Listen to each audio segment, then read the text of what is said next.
हाँ, good evening everybody. आज हम JE P way south east central railway Nagpur ये पेपर आज एनालिसिस करने वाले। आज इसकी एनालिसिस हम स्टार्ट करेंगे।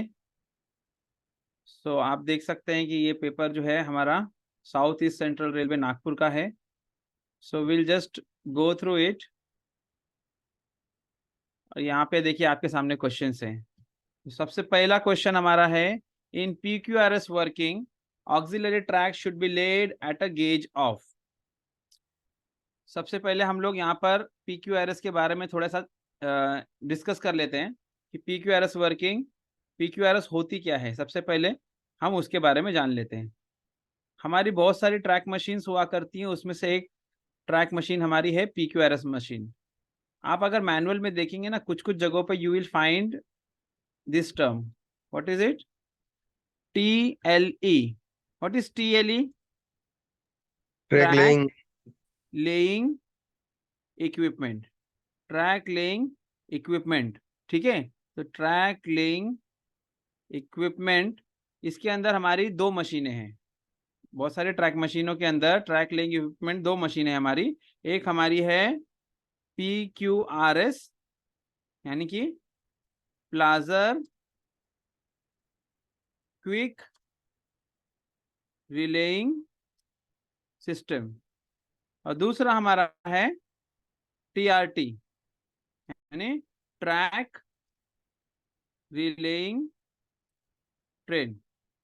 तो these two are the options. ये दो हमारी मशीनें हैं, TRT एंड PQRS। ठीक है, ये दो हमारी मशीन है, PQRS और TRT दोनों क्या है, TLE में आता है। ठीक है, ये दोनों मशीन क्या है, TLE में आती है।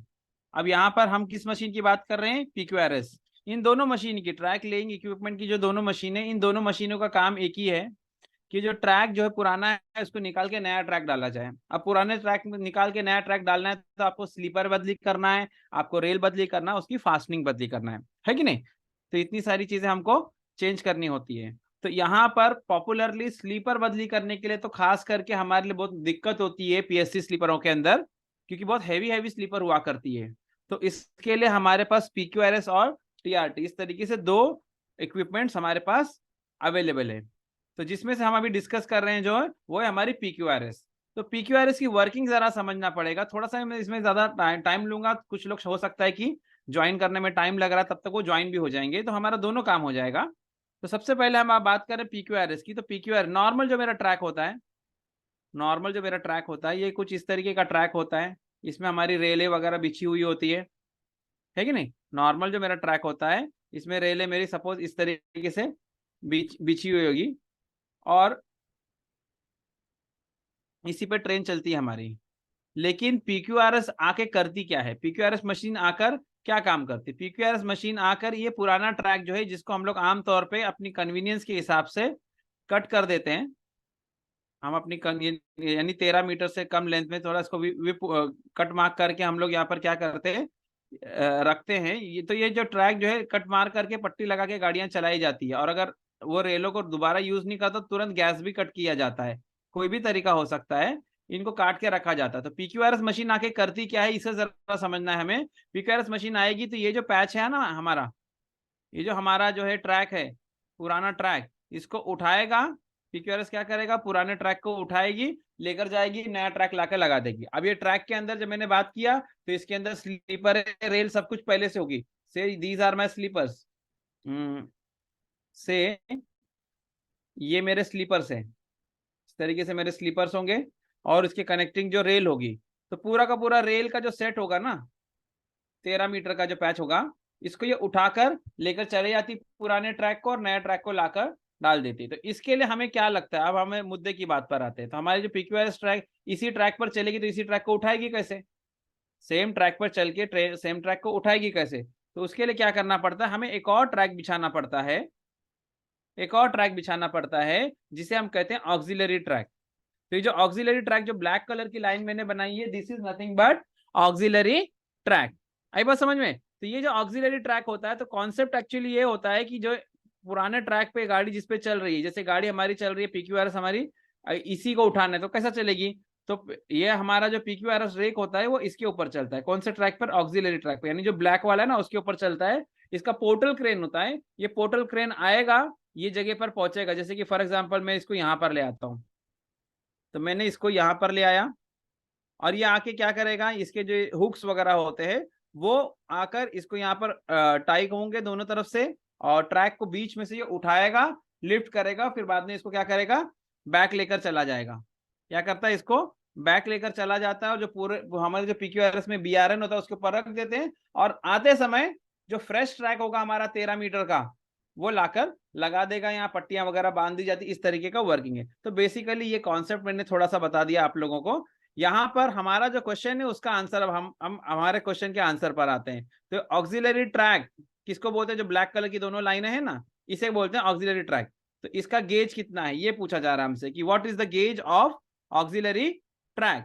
तो ऑक्सिलरी ट्रैक अभी आपको समझ में आ गया, तो इसका गेज की वैल्यू जो है that is 3400, 3400 mm, 3400 mm। These auxiliary track, this auxiliary track जो है, ये जो है लकड़े के स्लीपर के ऊपर साइड में सपोर्ट, बीच में लकड़े के स्लीपर को as a temporary sleeper use किया जाता है, उसके ऊपर लगाया जाता है। इसको बिल्कुल मेन लाइन की तरह ही अच्छे से इसको मेंटेन करना पड़ता है, so that PQRS while working the portal crane it should not gate derailed. तो उसको भी अच्छी तरह से मेंटेन करना होता है। तो answer for this one is, इसका आंसर क्या है हमारा, 3400 mm, 3400 mm। ठीक है, नेक्स्ट क्वेश्चन हमारा ले लेते हैं हम लोग, ये आपका क्लियर हो गया। नेक्स्ट क्वेश्चन हम ले लेते हैं। नेक्स्ट क्वेश्चन है, what will be the cross sectional area of 60 kg rail section in square centimetre. What will be the cross sectional area of 60 kg rail. अब 60 kg की रेल जो है उसका एरिया क्या होगा, तो ये आपके मैनुअल में शुरुआत के चैप्टर नंबर 2 के अंदर आपको ये मिल जाएगा। मैं थोड़ा सा आपको दिखा देता हूं, para 2, just a minute, para 203, para 203 standard rail section के बारे में। तो 52 kg की रेल हो गई, 60 kg की रेल हो गई। तो ये जो 60 kg की रेल है, आप इसके अंदर देखेंगे तो क्रॉस सेक्शनल एरिया यहाँ पर देखिए, दो ऑप्शन आपको दिखेगा यहाँ पे, 60 kg रेल, UIC रेल। मैं यहाँ पर हूँ, आपको यहाँ पे फोकस करना है, दिस पॉइंट, 60 kg रेल और cross sectional area in square centimetre.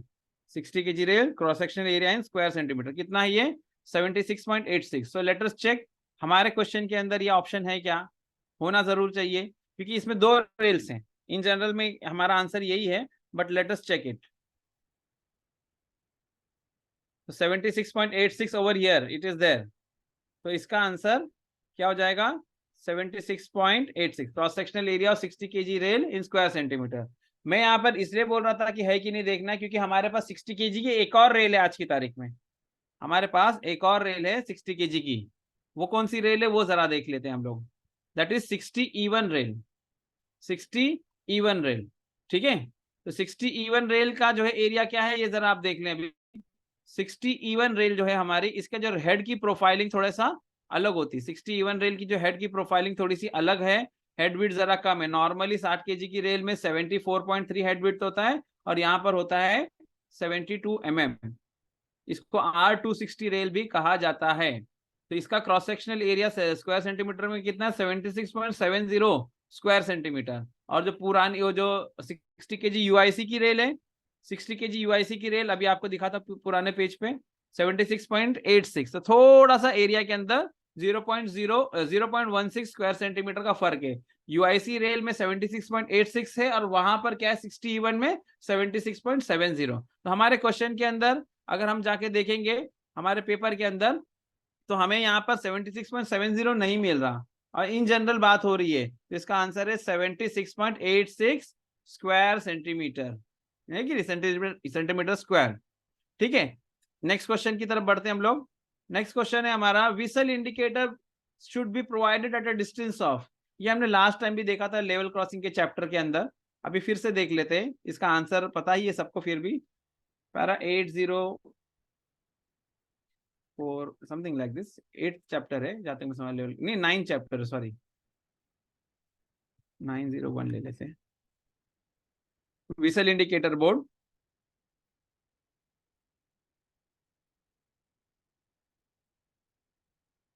whistle indicator board, just a minute.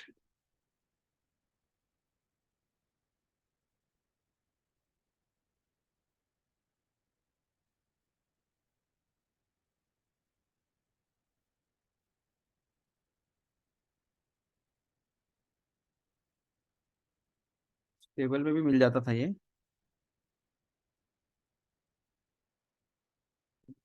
Direct whistle ही डालते ना।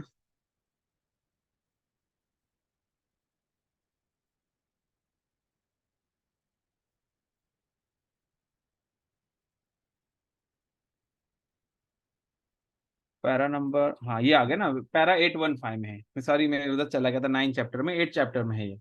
विसल इंडिकेटर बोर्ड किधर के लिए पूछा है? Whistle indicator, whistle indicator should be provided at a distance of dash metre. तो whistle indicators कहाँ पे प्रोवाइड किया जाएगा? तो उसका आंसर यहाँ पर आपके पास है, whistle boards are fixed at a distance of 600 metres. तो विसल इंडिकेटर कहाँ पर होता है? पैरा 815 में आपको दिया है 8 चैप्टर के अंदर, whistle boards are fixed at a distance of 600 metres. ठीक है, ये हमारा आंसर हो गया। नेक्स्ट हमारा क्वेश्चन है, what is the recommended rail section for use in main line? Main line में रेल सेक्शन जो यूज करना है उसका रिकमेंडेड सेक्शन क्या है? तो ये आपको चैप्टर नंबर 2 में मिल जाएगा।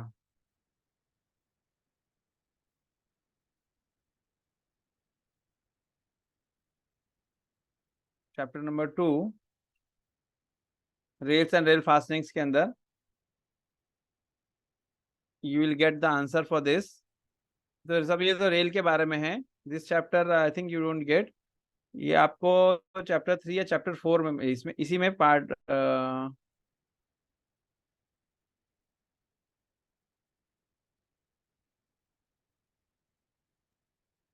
Sir 205। 205, okay thank you.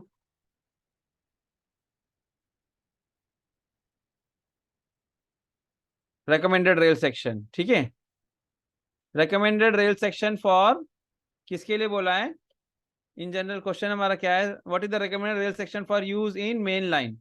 Main line में रेल सेक्शन क्या होगा?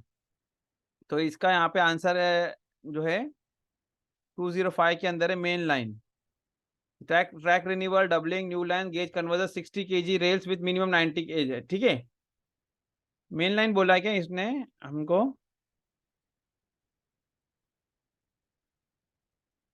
हाँ, for use in main line, for use in main line बोला तो यही है, कितना? 60 KG 90 UTS rail, 60 KG 90 UTS rail, this is the answer.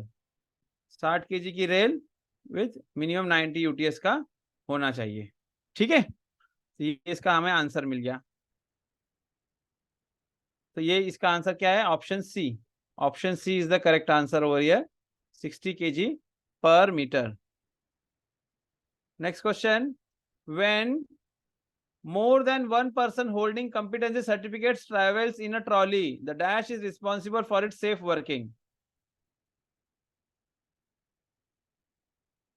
क्या कह रहा है? ट्रॉली का जो चैप्टर है उसके अंदर मिलेगा, चैप्टर नंबर क्या है इसका?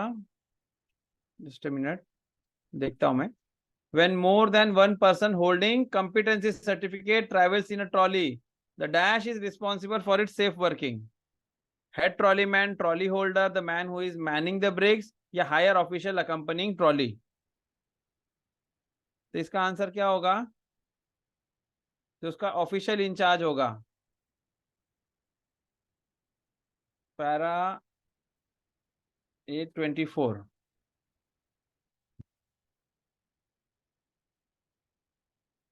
responsible for safe, the official in charge of trolley motor trolley is responsible for, the official in charge of trolley motor trolley lorry is responsible at all times for its safe working। When more than one person holding competency certificate travels in a trolley, the official in charge of the trolley is responsible, the official in charge of the trolley is responsible for its safe working। तो जो उसका official incharge होगा वो ही जिम्मेदार होगा, ठीक है। तो यहाँ पे इसका आंसर हमारा ऑफिशियल इंचार्ज हो जाएगा। तो क्या है?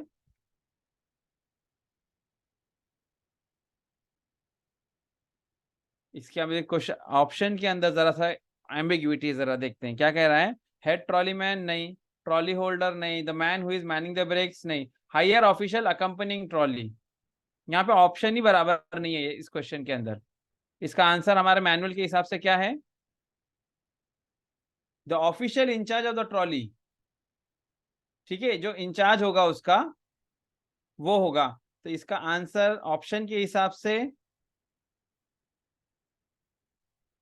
ऑप्शन इसके अंदर बराबर नहीं है। इसका करेक्ट आंसर हमें यहां लिखना पड़ेगा, official incharge of trolley. Trolley का जो ऑफिशियल इंचार्ज होगा, जो भी उसका ट्रॉली का ऑफिशियल इंचार्ज होगा, जिसके नाम की ट्रॉली होगी, who is he is responsible. ठीक है, यहाँ पे ऑप्शन क्लियर नहीं है। ठीक है, नेक्स्ट क्वेश्चन की तरफ हम बढ़ते हैं।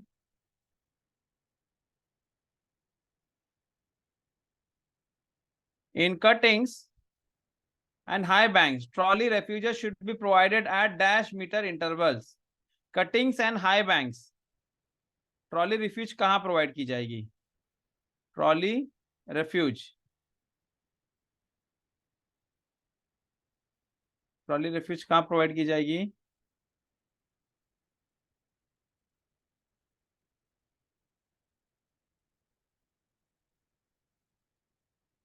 क्या कह रहा है? Maximum distance apart of trolley refuge. अब यहाँ पे इन जनरल स्टेटमेंट पहले पढ़ लेते हैं। Maximum distance apart of trolley refuge shall not exceed 1 kilometre, ये इन जनरल की बात है। ठीक है, लेकिन क्या कह रहा है? कटिंग्स एंड हाई बैंक्स में 200 मीटर्स ऑन स्ट्रेट, 100 कर्व में, कटिंग से कह रहा है 200 मीटर स्ट्रेट में, और अगर कर्व है तो 100 मीटर, और हाई बैंक्स में 200 मीटर। अब हमारे पास ऑप्शन क्या है, पहले हम उसको देख लेते हैं और सवाल भी समझ लेते हैं।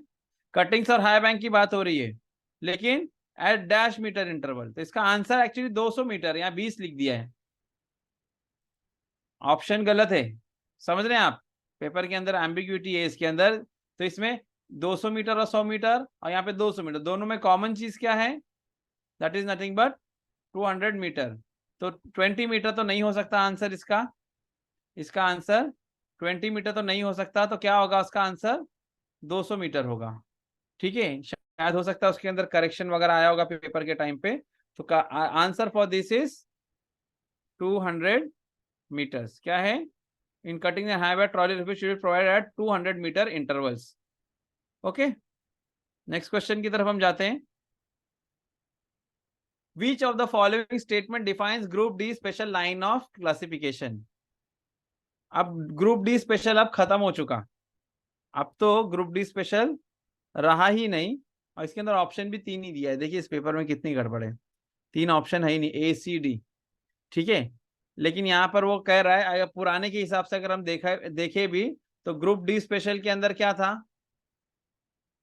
स्पीड अप टू 110 kmph और traffic density more than 20 GMT, यही आंसर था पहले। अब लेकिन ग्रुप डी स्पेशल खत्म हो गया, तो will not discuss this question, will not discuss this question ना, डिस्कस करके मतलब नहीं है, क्योंकि अब हमारे पास सिर्फ 4 ही ग्रुप्स है। हमारे पास अब सिर्फ 4 ही ग्रुप से। एक बार मैं आप लोग को बता देता हूँ, हमारे मैनुअल में करेक्शन आने के बाद में 4 ही ग्रुप है। पैरा 201, पैरा नंबर 201 में अगर हम जाएंगे, तो यहाँ पर क्या है? क्लासिफिकेशन ऑफ लाइन है। तो यहाँ पर बिल्कुल मैनुअल ने क्लियरली कह दिया है।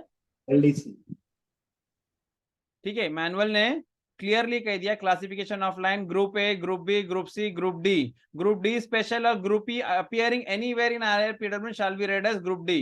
यानी मैनुअल में कहीं अगर ग्रुप डी स्पेशल लिखा भी होगा, ग्रुप ई लिखा भी होगा, तो हम ग्रुप डी ही समझेंगे।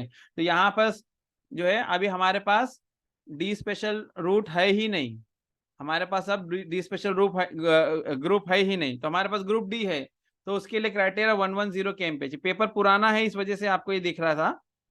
ठीक है, एनीवेज, तो ये क्वेश्चन का जो आंसर इसके ऑप्शन के हिसाब से नहीं मिलेगा, लेकिन अदरवाइज अगर हम बात करेंगे तो ग्रुप डी स्पेशल ना करके अगर हम सिर्फ बात करें ग्रुप डी की, तो उसका आंसर क्या हो जाएगा? 110 kmph, 110 किलोमीटर पर आवर। ठीक है, ये इसका आंसर हो गया। नेक्स्ट क्वेश्चन की तरफ हम बढ़ते हैं आगे।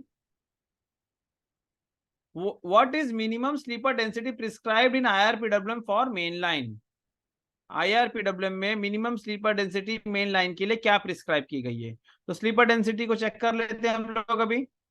स्लीपर डेंसिटी के जो क्या क्राइटेरिया है वो देख लेते हैं हम लोग। IRPWM में मिनिमम स्लीपर डेंसिटी क्या है? तो let us check it. Sleeper density ये वाला तो नहीं होगा, ये तो स्पेशल केस है। ये यहाँ पे आ गया, पैरा 209 में हम आ गए। देखो पैरा 209 क्या कह रहा है? पैरा 209, पैरा 209 कहता है the minimum sleeper density for all track renewals, complete track renewals in general, वो क्या कहता है? अलग अलग केसेस में 1660 नंबर्स पर किलोमीटर है। और फॉर लूप हमें हमको किस चीज के बारे में पूछा है पहले वो देख लेते हैं। हमारा क्वेश्चन जरा हम क्लियर कर लें। For main line I guess so, for main line ना, minimum sleeper density for main line, तो मेन लाइन के हिसाब से क्या है? 1660 है।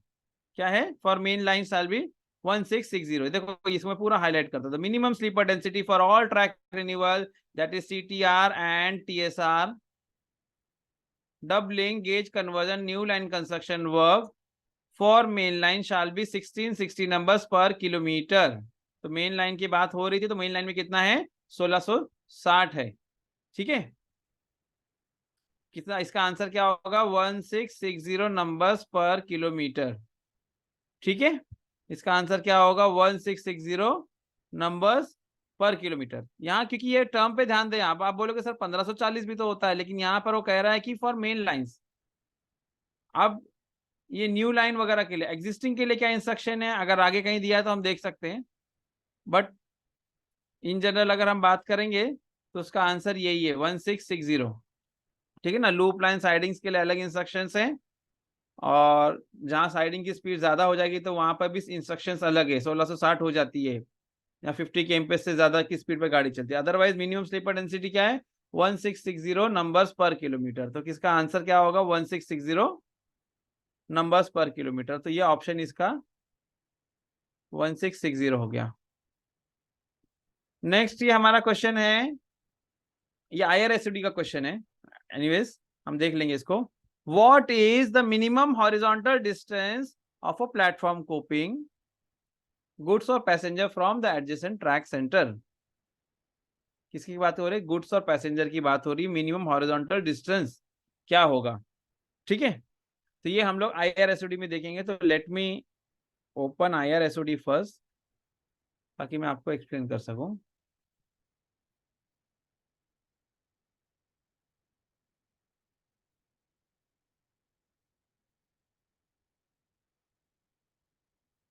गुड्स के लिए कहा था ना,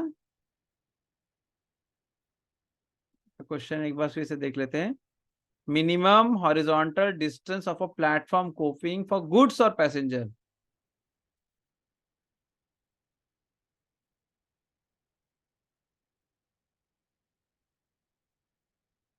goods platform horizontal distance from track centre of track to face of goods platform minimum is 1670। ठीक है, कितना है? एक बार ऊपर देख लेते हैं और कुछ है क्या? नहीं, यही है पैसेंजर के लिए। देखो दोनों चीज के बारे में बात किया, इससे थोड़ा सा कंफ्यूजन हो रहा था मुझे। Horizontal distance from centre of track to face of passenger, यहाँ बात मिनिमम की हो रही तो 1670 है पैसेंजर के लिए, 1670 फॉर पैसेंजर। इसी तरह से same question he is asking for goods, goods platform के लिए भी बात कर रहा है, तो यहाँ पर भी 1670, यानी कि इसके अंदर दोनों में फर्क नहीं है। ठीक है, ठीक है, आगे बढ़ते हैं हम लोग। नेक्स्ट What is क्वेश्चन हमारा, coping? What is coping? What is coping? Okay ठीक है, मैं एक्सप्लेन कर देता हूँ। इसके लिए मुझे जरा सा ट्रैक बनाना पड़ेगा तभी आपको समझ में आ पाएगा।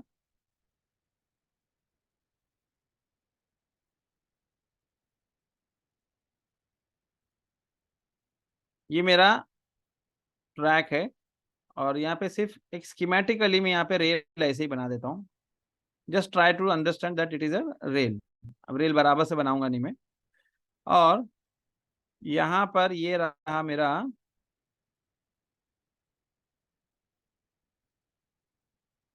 प्लेटफॉर्म, ये समझो मेरा प्लेटफॉर्म है, और इस प्लेटफॉर्म का कुछ हिस्सा थोड़ा सा बाहर की तरफ होता है, आपने देखा होगा।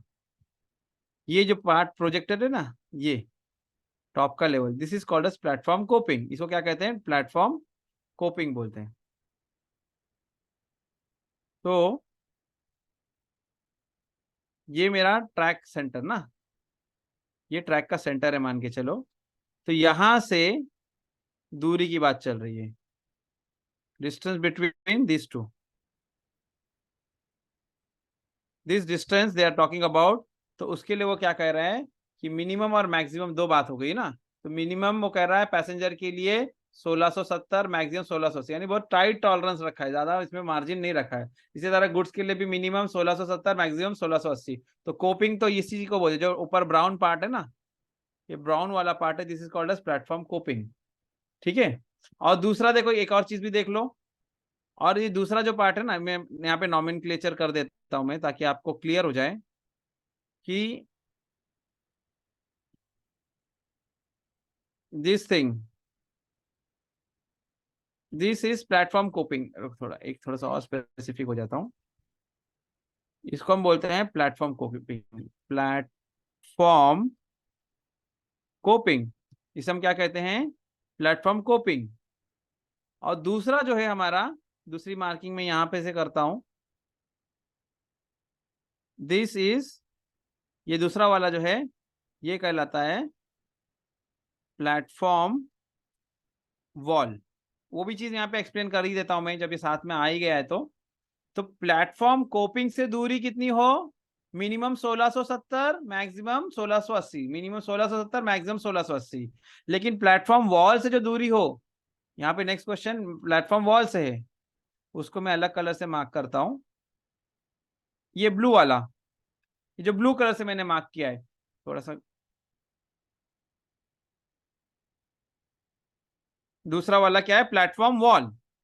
तो इसके लिए मिनिमम कितना है? 1675 हो और मैक्सिमम 1905 हो। इसका आंसर मैं यहाँ पे हाईलाइट कर देता हूं। आंसर टू दिस इज, किसी भी प्लेटफॉर्म की वॉल से डिस्टेंस कितना हो? मिनिमम 1675, मैक्सिमम 1905, कम से कम 1675 और ज्यादा से ज्यादा 1905 हो। यानी कि अगर यहाँ पर 1675 मिनिमम रहेगा तो कोपिंग का हो सकता है ये फ्लश हो जाए। अगर मिनिमम, अगर प्लेटफॉर्म वॉल मेरी 1675 के आसपास होगी तो ये क्या हो जाएगा? ये बिल्कुल फ्लश हो जाएगा, दोनों फ्लश हो जाएंगे। और 1905 रहेगा तो ये थोड़ी सी अंदर होगी, इसका मतलब ये है। ठीक है। तो ये आंसर इसका आपको मिल गया। मिनिमम पूछा था तो 1670 आंसर था। अगर क्वेश्चन के आंसर की हम बात करें तो आंसर क्या है? 1670 है उसका। ठीक है। यहाँ पे मैं पेपर में बता देता हूँ आपको। तो 1670 is the answer, 1670 is the answer to this, 1670। ठीक है। IRSD में आपको मैंने रेफरेंस बता दिया। नेक्स्ट है, what is the maximum distance apart of trolley refuges in tunnel. फिर से ट्रॉली रेफ्यूज में चले गए हम लोग। इसके पहले हमने कर्व्स यार किसके बारे में बात किया था? कर्व्स एंड हाई एम्बैंकमेंट की बात, किसके बारे में बात किया था?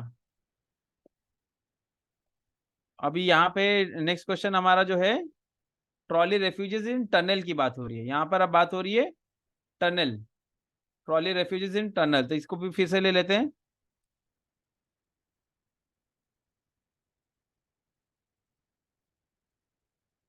ट्रॉली रेफ्यूज, हाँ, हाई बैंक के बारे में बात हो रही थी ना, हाई बैंक के बारे में बात हो रही थी। हाई एम्बैंकमेंट मतलब मैं वो सही कह रहा था आपको, हाई एम्बैंकमेंट के बारे में बात हो रही थी। और अब जो है हमारी बात हो रही है टनल के बारे में, ट्रॉली रेफ्यूजेस इन टनल। तो इसके यहाँ पे इसका ऑप्शन कहाँ पे मिलेगा आपको? इसको देख लेते हैं हम लोग। और ये ब्रिजेस हो गया, देखिए यहाँ पे कटिंग के बारे में हो गया।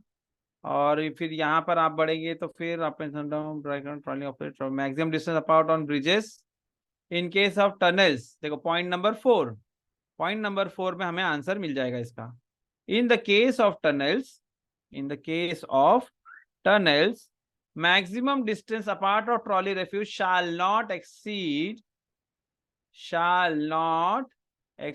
100 मीटर। 100 मीटर से ज्यादा ना कर एक्सीड करें, ठीक है। कितना है 100 मीटर्स, तो इसका आंसर क्या हो जाएगा हमारा 100 मीटर्स। तो ये ऑप्शन डी, यहाँ पर option D is the correct answer, ठीक है। नेक्स्ट क्वेश्चन की तरफ हम बढ़ते हैं। A sleeper density of dash sleepers per kilometre is must on Shatabdi और Rajdhani route. A sleeper density of dash sleepers per kilometre is a must on Shatabdi और Rajdhani root. अब यहाँ पर ट्रेन का नाम ले लिया उन्होंने, ठीक है, ट्रेन का नाम ले लिया, शताब्दी और राजधानी रूट। अब अभी हमको ये रूट ट्रेन के नाम से, यानी शताब्दी राजधानी रूट कौन सा होता है हमको पता होना चाहिए। तो शताब्दी राजधानी रूट कौन सा रूट है, कौन सा रूट है? A. ग्रुप ए है ना, ग्रुप ए होता है कि नहीं, पैरा 201, पैरा 201 है कि नहीं। इसके अंदर रूट वगैरह मेंशन नहीं किया है, ट्रेन का नाम नहीं मेंशन किया। पुराने मैनुअल में पहले लिखा रहता था, अब ऐसा नहीं लिखा है। अब group A group B speed के हिसाब से लिखा है। तो स्पीड के हिसाब से अगर हम देखेंगे तो group A speeds up to 160 kmph, ठीक है। तो यहाँ पर हमें पूछा क्या है, सवाल देख लेते हैं हम लोग। हमारा सवाल है कि वहां पर स्लीपर डेंसिटी कितनी हो, कितनी स्लीपर डेंसिटी हो। तो यहाँ पर आपको स्पीड मालूम पड़ गए। अब इसे पैरा 201 नहीं 202 में आप चले जाएं। 201 में से आपको यह पता चलेगा कि शताब्दी राजधानी रूट ग्रुप ए रूट है। इससे हमें क्या पता लग रहा है कि ग्रुप ए रूट की बात हो रही है। और आगे पैरा 202 में अगर आप जाएंगे तो आप ये वाला टेबल देख लें, सेकेंड वाला मैं हाईलाइट करता हूं। This table I am talking about, this column of this table, sorry. इसके अंदर आप देखेंगे तो रेल स्लीपर हर चीज के बारे में लिखा हुआ है पैरामीटर। तो हमको स्लीपर के बारे में बात हुई है, तो स्लीपर डेंसिटी पीएससी स्लीपर हो, स्लीपर डेंसिटी क्या हो 1660, कितना 1660, ये इसका आंसर है। लेकिन आंसर तो मिल गया, थोड़ा सा और मैं डिटेल में अगर जाऊं तो आपको एक चीज और बता दूं। यहां पर ये देखो, ये दूसरा वाला जो है ना, ये फर्स्ट वाला कॉलम, इनफैक्ट ये फर्स्ट वाला कॉलम ग्रुप बी रूट का 110 से 130 वाला, यानी ग्रुप बी रूट है। और दूसरा वाला है 130 से ज्यादा और 160 तक, यानी ग्रुप ए रूट। दोनों के अंदर स्लीपर के बारे में लिखा है पीएससी स्लीपर हो और 1660 की स्लीपर डेंसिटी हो। लेकिन दूसरे केस के अंदर आप देखेंगे यहाँ छोटा सा एस्ट्रिक मार्क है, स्टार मार्क किया है। वो स्टार मार्क क्या है, वो यहाँ पर नीचे लिखा हुआ है, wider and heavier PSC sleeper shall be used during renewal. यानी इन रूट पर जब भी हम रिन्यूअल करेंगे तो वाइडर और हेवियर पीएससी स्लीपर यूज करेंगे। होगा 1660 ही, लेकिन वाइडर और हेवियर पीएससी स्लीपर यूज करने की यहाँ पर बात हो रही है। तो यहाँ पर मैं आपको एक चीज बताता हूँ कि आज की तारीख में हमारे इंडियन रेलवेज में जो स्लीपर चल रही है आजकल, वो बहुत पॉपुलर है। अभी जो आजकल देख रहे होंगे आप लाइन में, तो RT8527 स्लीपर यूज हो रही है। RT8527 स्लीपर वो वाइडर और हेवीएस्ट स्लीपर है, वाइड बेस है उसका, उसकी डेप्थ बहुत ज्यादा है और वो हेवी भी है। तो RT8527 जो है आपकी, इसके अंदर वेट, इसका वेट जो है साधारण स्लीपर होती है ना 2496 वगैरह से, उसका वेट कहाँ 267 286 kg, इसका वेट है 332 kg एक स्लीपर का वेट है। तो ये स्लीपर यूज करने की बात हो रही है। हमारा आंसर तो 1660 ही है, लेकिन आई एम बीइंग स्पेसिफिक कि अगर कभी एग्जाम में थोड़ा सा और ट्विस्ट करना चाहे, क्योंकि देखो हो सकता है कि कोई लोग पढ़ेंगे तो खाली दोनों सेम देख के चले जाए, लेकिन स्टार मार्क छूट जाए। तो स्टार मार्क के अंदर ये छुपा हुआ है। मेरी एक वीडियो है, आप अगर मेरे चैनल पर जाएंगे तो वाइडर वाइडर बेस स्लीपर क्यों यूज कर रहा है भारतीय रेलवे करके उसका थंबनेल है, तो वो आप देख लेना। तो इसके अंदर मैंने सारे टाइप्स की जो स्लीपर्स है ना उसको कंपेयर किया है। तो आपको जब भी फुर्सत मिले तो वाइडर स्लीपर क्यों यूज कर रहा भारतीय रेल, वो वाली वीडियो आप जरा देख लेंगे तो ये अच्छा सा एक टेबुलर फॉर्म में उधर मैंने एक्सप्लेन किया हुआ है। एनीवेज, इसका आंसर हमको मिल गया, तो वी विल प्रोसीड अहेड, आगे बढ़ेंगे। नेक्स्ट क्वेश्चन, तो इसका आंसर तो आपको मिल गया 1660। Next, maximum can that can be provided on BG has to be. अब देखो ये पेपर पुराना है, ये पेपर पुराना है, इसके हिसाब से आंसर 165 इज करेक्ट। लेकिन अब हमारे जो है इसका आंसर अभी के मैनुअल के हिसाब से अगर आप देखेंगे तो इसका आंसर है क्या है 185 mm। ब्रॉड गेज में मैक्सिमम कैन कितना प्रोवाइड कर सकते हैं, मैक्सिमम कैन कितना प्रोवाइड कर सकते हैं तो वो है 185 mm। पुराने मैनुअल में 165 था, अभी 185 है। Let me show you the answer, let me show you answer for this. Chapter number 4, chapter number 4 के अंदर 401 ही में ले लेता हूँ, हमें मिल जाएगा। कैंट के बारे में बात हुई, सुपर एलिवेशन। देखिए पैरा नंबर देख लीजिए, पैरा 404, पैरा 404 के अंदर है, और यहाँ पर मैक्सिमम डिजाइन कैंट ऑन बीजी। अब इसको इसको थोड़ा सा और मैनुअल ने ना और स्पेसिफिक कर दिया, इसको समझ लें आप। 185 मैंने आपको बोला ना, that is also not the perfect answer. इसको अब उन्होंने क्या कर दिया है, रूट के हिसाब से डिवाइड कर दिया है। अगर आप ग्रुप ए और बी रूट में हैं तो मैक्सिमम कैंट आपका 185 होगा, और अदर रूट्स में आप है तो 165 होगा। तो अब उस पेपर में पहले एक्चुअली हर जगह पे 165 था, पहले जो मैनुअल में था, before this correction slip number 10 सब जगह 165 था। लेकिन अब रूट वाइज हो गया है। अब क्या हो गया, रूट वाइज हो गया। ए और बी रूट में कितना होगा, 185 mm, कितना होगा 185 mm। और सी और डी तो मतलब मैं इसलिए कह रहा हूँ क्योंकि इसके बाद में 2 ही रूट बचते हैं, लेकिन मैनुअल ने अदर रूट लिखा है कि नहीं। 185 ए और बी रूट के लिए, और अदर रूट्स के लिए 165। तो अदर रूट बचा क्या, सी और डी, इसलिए मैं इसको सी और डी भी कह सकता हूँ, है कि नहीं। तो ये आप याद रखें, पहले ब्रॉड गेज में मैक्सिमम 165 था, लेकिन after this correction slip number 10 ए और बी रूट में मैक्सिमम कैंट 185 है, और अदर रूट्स में 165 है। ठीक है, नेक्स्ट क्वेश्चन की तरफ हम बढ़ते हैं आगे। अभी recommended yard gradient for new lines in broad gauge, ये आपको IRSOD में मिलेगा, स्टेशन यार्ड वाला जो चैप्टर है उसके अंदर मिलेगा। चैप्टर नंबर 2, ग्रेडियंट इन यार्ड। तो मैं इसको सर्च कर लेता हूँ, स्टेशन यार्ड।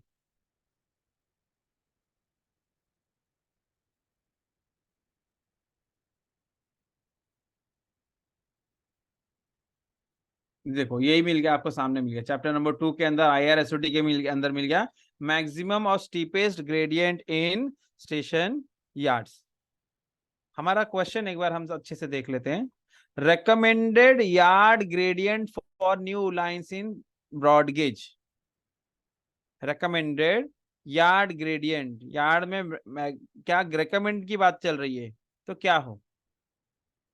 तो ये हमारा IRSOD के अंदर आप देखेंगे, तो उन्होंने रेकमेंडेड की बात की है, तो रेकमेंडेड यहाँ पर क्या है, what is the recommended value, 1 in 1200, 1 in 1200 recommended की बात हो रही, तो 1 in 1200।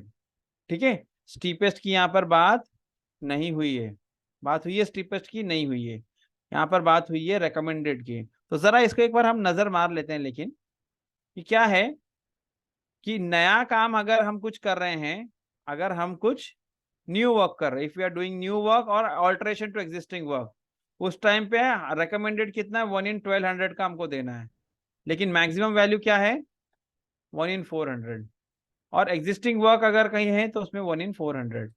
ठीक है, इसको उन्होंने परसेंटेज में भी कन्वर्ट करके दिखा दिया है, वो कोई कमाल की बात नहीं। अगर आपको ये वैल्यू याद रहेगी तो आप परसेंटेज अपने आप निकाल सकते हो। ठीक है, तो आंसर क्या है, 1 in 1200 is the answer, 1 in 1200 is the answer. ये आपका ऑप्शन डी आपका करेक्ट आंसर है। नेक्स्ट आगे बढ़ते हैं हम लोग। The width of ballast shoulder to be provided on the outside of the curve in case of LWR is provided on the reverse curve। किसमें, रिवर्स कर्व के बारे में बात कर रहे हैं। ठीक है, width of shoulder ballast to be provided on the outside of the curve in case of LWR provided on the reverse curve। तो रिवर्स कर्व के अंदर क्या उसकी वैल्यू हो, किसकी वैल्यू, आउटर एज में जो बलास्ट होती है। तो चैप्टर नंबर 2 में मैं चला जाता हूं, IRPWM के अंदर, तो ये मिल जाएगा मुझे यहाँ पे, chapter number 2, yes I guess so, ballast वाला जो चैप्टर है ना उसके अंदर 200 समथिंग, आई डोंट रिमेम्बर, 210 डालते हैं एट रैंडमली।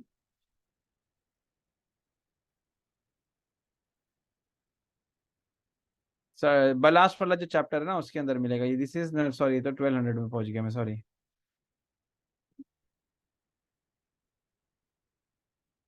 पैरा 206 ये स्लीपर, फिर इसके बाद में बलास्ट आएगा।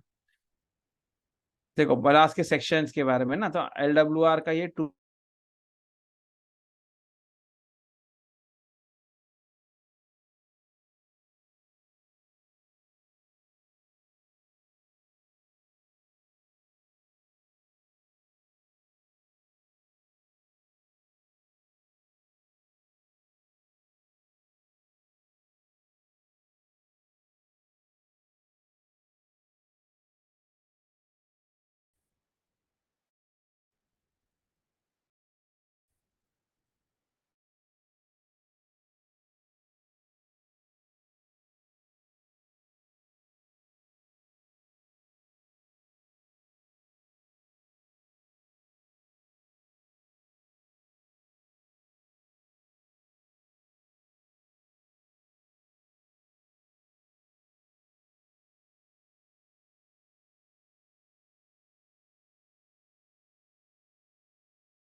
थोड़ा सा नेटवर्क का इशू हो गया था, बिकॉज ऑफ दैट थोड़ा सा।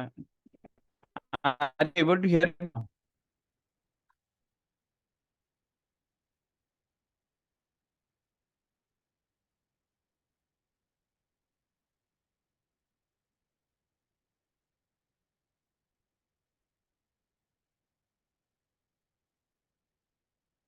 ओके, आवाज आ रही है ना?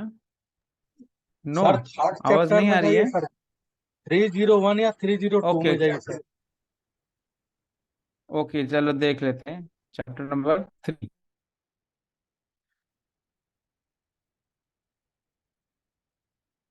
नहीं 30, ये तो एटी वेल्डिंग का चैप्टर है। LWR का चैप्टर तो पार्ट सी है ना, 320 के आसपास रहेगा। ये तो SWR इस, अच्छा 320 भी SWR है।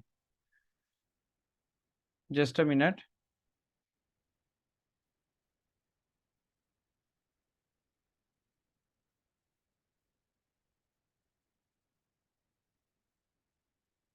बहुत दूर चला गया, मैं लग रहा है कहीं पे।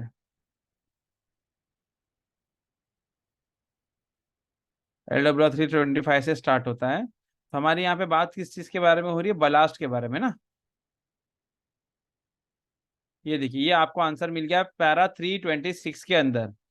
पैरा 326 के अंदर हमें इसका आंसर मिल गया। इसका आंसर है यहाँ पर, आप देखें, para 326 point number 2, point number 2 है, इसके अंदर आपको आंसर मिलेगा। Shoulder ballast for sharper than 440 metre should be increase to. अब यहाँ पर उन्होंने कंडीशन नहीं दिया है। एक मिनट, मैं कुछ गड़बड़ कर रहा हूँ, sorry, I am doing something wrong. Reverse curve के बारे में बात हो रही है, पॉइंट नंबर बी में आएगा, 2B में। 2B के अंदर आंसर, LWR में be continued through reverse curve, shoulder blast of 600 mm over a length of 100 meter on both sides of the common point out reverse curve would be provided। ठीक है, तो इसका answer हमको यहीं पर मिल गया। कितना होगा? 600 mm। कितना होगा? 600 mm is the answer for this. 600 mm is the answer. Okay, next हम लोग आगे बढ़ते हैं।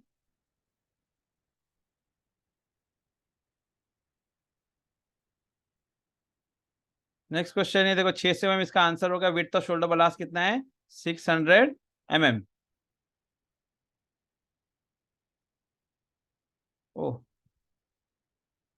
क्वेश्चन नंबर 15 थोड़ा सा क्लियर नहीं है। फिर इसको थोड़ा सा डिस्कस कर लेते हैं, मैं रीड करके बताता हूँ। Gauge is measured dash mm below the rail table. Gauge is measured dash mm below rail table. अब ऑप्शन इसके अंदर दिया है 10 mm, 13 mm, 15 mm and 18 mm। इसका एक्चुअल आंसर क्या है? 13 से 15 mm। ये पेपर थोड़ा सा कॉन्ट्राडिक्टरी है। एक क्वेश्चन क्या है? गेज इज मेजर्ड, मैं रीड कर रहा हूं आपके लिए, gauge is measured dash mm below rail table. Rail table से कितना नीचे मेजर किया जाता है गेज, इसके बारे में यहाँ पे सवाल है। इसका आंसर 13 to 15 mm है, मैनुअल में है हमारे ये। Will check it out. ये कहाँ किसी ने मुझे बताया था? गेज, एब्रीवेशन में है सर, गेज तो अगर एब्री। एब्रिविएशन, हाँ वही। गेज लिखने भी आना चाहिए, लेकिन एकदम शुरुआत में होगा वो तो। गेज बिल्कुल शुरुआत में। एब्रिविएशन मैनुअली के ऊपर जा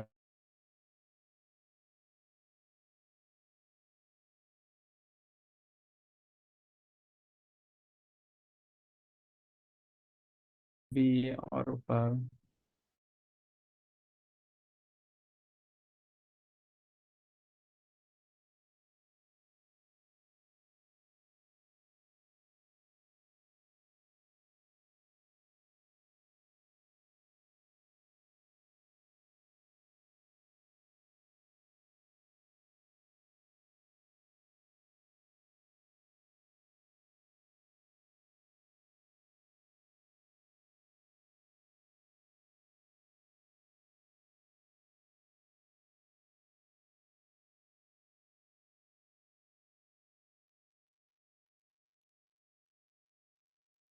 नेट जरा परेशान कर रहा है आज, पता नहीं क्यों फ्लक्चुएशन हो रहा है नेटवर्क का।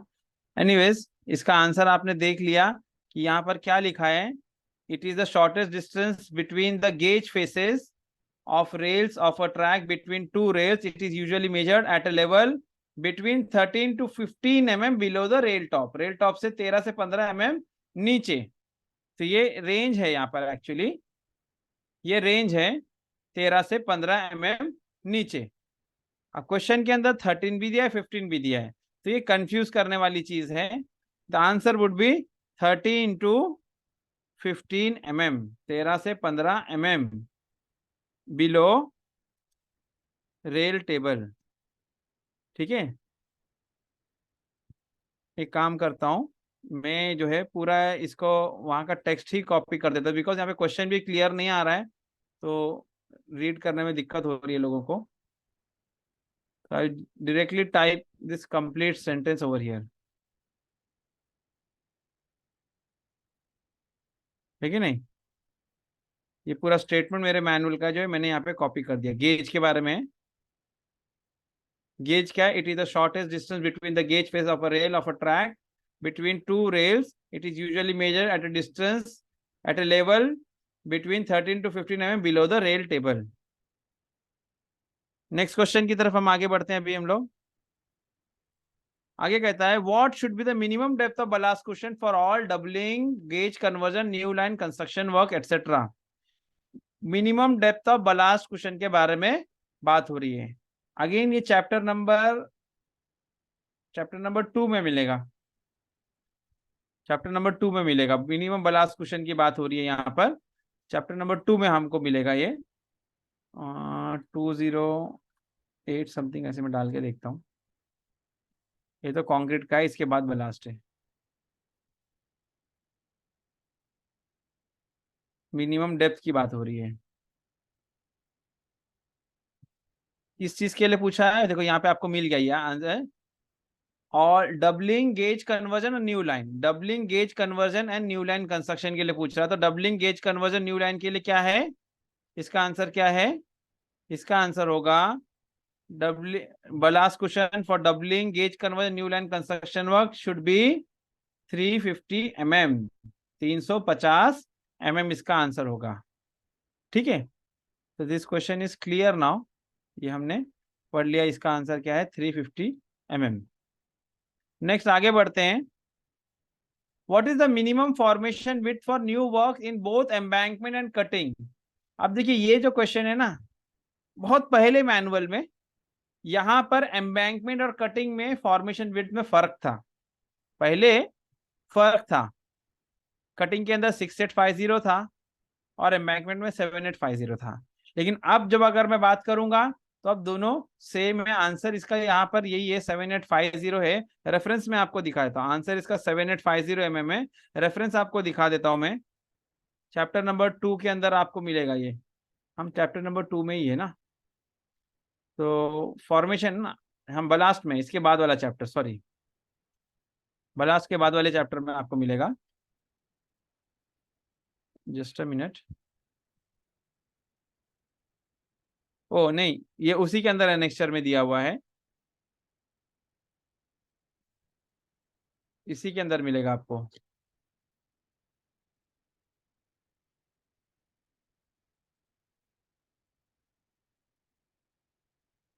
देखो कोई स्पेसिफिक बोला है क्या, कोई प्रोफाइल नहीं बोला है ना। What is the minimum formation width for new works in both embankment and in cutting excluding side drains. तो ये आपको कोई भी आप ले लो, इसके अंदर से LWR ले लो, नॉन LWR ले लो, इसके अंदर नोट के अंदर ये लिखा हुआ है। नोट के अंदर आप देखेंगे एनेक्चर के अंदर, मिनिमम फॉर्मेशन विड्थ ऑफ 7850, यही आंसर यही है, minimum formation width of 7850 mm shall be ensured for new works in both embankment and in cutting excluding side drains। तो आंसर आपका 7850 mm है। नेक्स्ट क्वेश्चन की तरफ आगे बढ़ते हैं हम लोग। What action needs to be taken for weak formation.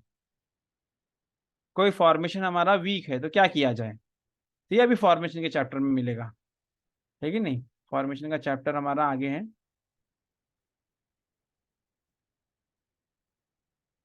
ये देखिए पैरा नंबर 218, पैरा 218, इसके अंदर action to be taken for weak formation. पहले इसको पढ़ लेते हैं फिर हमारे क्वेश्चन में जाएंगे। एक्शन यही तो पूछा है ना उसने, क्या है, what action needs to be taken for weak formation. तो हम पढ़ लेते हैं इसको। क्या कहता है मेरा मैनुअल इसके लिए, वीक फॉर्मेशन के लिए action to be taken for weak formation, वो बोलता है कि 4 स्टेप एक्शन लेना है। क्या 4 स्टेप एक्शन प्लान हो, वीक फॉर्मेशन के लिए 4 स्टेप एक्शन प्लान हो। सबसे पहला काम क्या करना है, make the formation width cess level और side drain strictly in accordance with the prescribe profile. जब भी हमने बलास का प्रोफाइल देखा ना अभी, LWR वगैरह का या नॉन LWR जो भी होगा, जिस भी केस के अंदर वीक फॉर्मेशन की बात होगी, तो जो भी हमारा जो ये होगा, डिजाइन होगा हमारा फॉर्मेशन का, जो प्रॉपर प्रोफाइल होगा, तो उसको सबसे पहले रेक्टिफाई करें। फॉर्मेशन विड्थ अगर कम है तो उसको विड्थ को एंश्योर करें।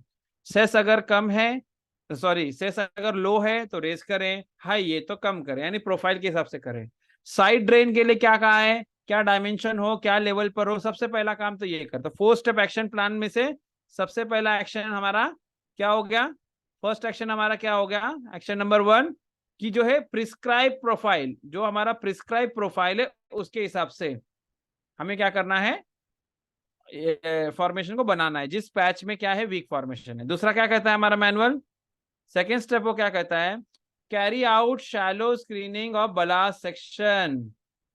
क्या कह रहा है, carry out shallow screening of ballast section, जो वहां का जो पैच होगा वहां पर शैलो स्क्रीनिंग करें, उथली छनाई जिसको बोलते हैं वो करें। और अगर जरूरत पड़े तो, अगर जरूरी लगे तो डीप स्क्रीनिंग भी कर सकते हैं। जरूरत पड़े तो आप क्या करें, आप वहां पे डीप स्क्रीनिंग कर दें। ओके, नेक्स्ट ये पॉइंट नंबर 2 हो गया। क्या हो गया, ये पॉइंट नंबर 2 हो गया। पॉइंट नंबर 1 आपका था कि भाई एज पर द प्रोफाइल को सही से बना ले, और दूसरा कहता है कि शैलो स्क्रीनिंग या डीप स्क्रीनिंग कर ले। तीसरा क्या कहता है हमारा मैनुअल, तीसरा मेरा मैनुअल कहता है एंश्योर नो लूज और मिसिंग फिटिंग। उस पैच में जहां पर फॉर्मेशन मेरा वीक है, उस पैच में कोई भी फिटिंग्स या ना ही मिसिंग हो ना लूज हो, कोई भी फिटिंग लूज भी ना हो मिसिंग भी ना हो। नेक्स्ट पॉइंट वो बोलता है फोर्थ बोलता है, fourth action plan, fourth step action plan में फोर्थ क्या है, increase the depth increase the depth of ballast section two 30 centimetre और इवन अप टू 35 सेंटीमीटर। यानी बलास्ट कुशन को 30 सेंटीमीटर को क्या बोलेंगे, 300 mm।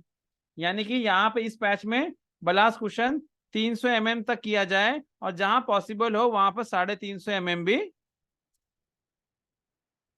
किया जाए। इफ पॉसिबल लिख रहा हूं इसके लिए ना, 300 mm या 350 mm तक बलास्ट की डेप्थ को बढ़ा दिया जाए। ये 4 स्टेप एक्शन है, 4 स्टेप एक्शन प्लान है। वीक फॉर्मेशन के लिए क्या 4 स्टेप एक्शन प्लान है। अब आए देखते हैं हमारा क्वेश्चन के अंदर क्या लिखा हुआ है, पेपर में जो है क्वेश्चन उसमें क्या लिखा हुआ है। Make the formation with cessed level side run strictly in accordance with पाई, सही है।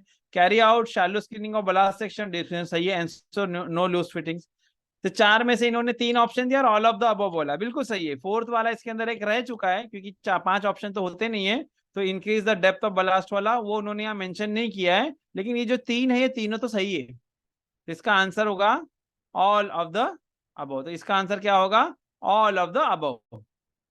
ठीक है, नेक्स्ट क्वेश्चन की तरफ हम बढ़ते हैं अभी।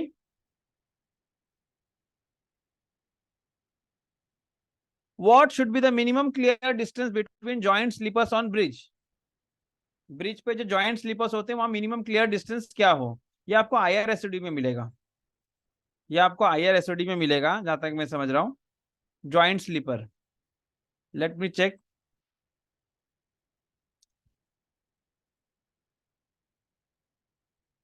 यस, मिल गया ना ब्रिजेस। क्वेश्चन एक बार फिर से देख लेता हूं मैं। What should be the minimum clear distance between joint sleepers? Joint sleeper का minimum clear distance, the clear distance between the joint sleeper shall not however exceed 200 mm। तो यहां पर इसी के अंदर आपको मिल गया आंसर।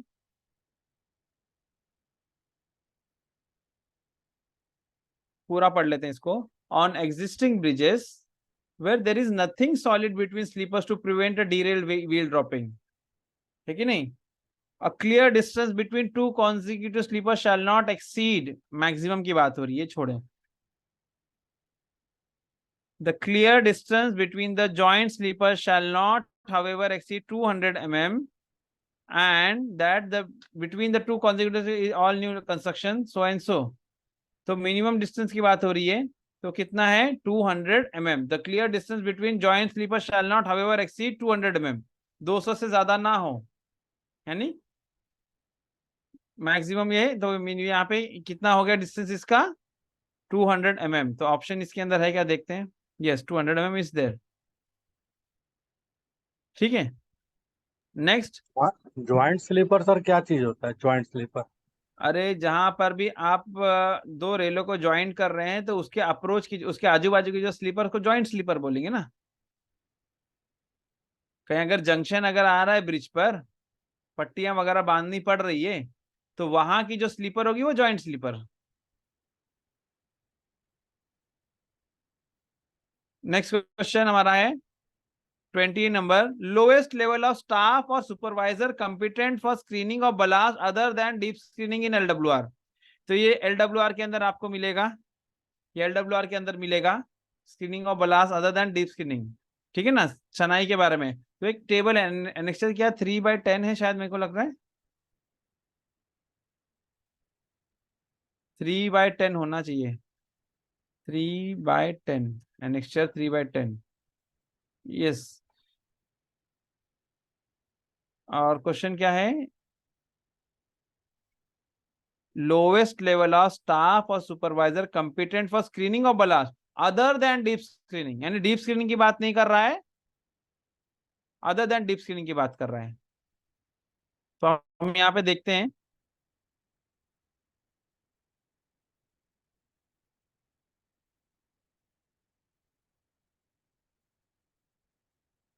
सेम ही है दोनों ही केस में। Screening of ballast other than deep screening JEP वे, और डीप स्क्रीनिंग में भी तो JEP वे, क्यों अलग लिखा है मुझे नहीं पता। दोनों ही केस में वही है। क्या है लोवेस्ट लेवल, या देखो ना अभी हम जो क्या पढ़ रहे हैं पहले ये देख लो आप, ये टेबल एनेक्सर 3/10 क्या चीज के बारे में ये देख लो। Work chart and authorise level of supervision, तो लोवेस्ट लेवल ऑफ स्टाफ और supervisor in-charge of work, work यहाँ मेंशन किया है, और उसका लोवेस्ट लेवल कौन कर सकता है ये काम। तो इसके लिए क्या यहाँ पर क्या कहा जा रहा है, ब्लास्ट के अंदर screening of blast other than deep screening, तो लोवेस्ट लेवल कौन है? जेईपीवे, है कि नहीं? कौन होना चाहिए वहां पर? जेईपीवे की निगरानी में ये काम होना चाहिए। तो हमारा आंसर इसका जेईपीवे है। ये देखो इधर पे सब क्या क्या लिखा हुआ है, अरे वाह क्या पेपर है इसके अंदर, तो करेक्ट आंसर ही नहीं मेंशन किया है। आपको मैं यहाँ पे annexure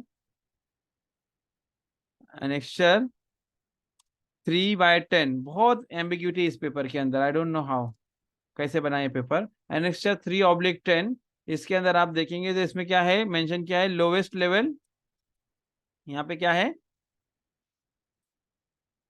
JEE P way, JEE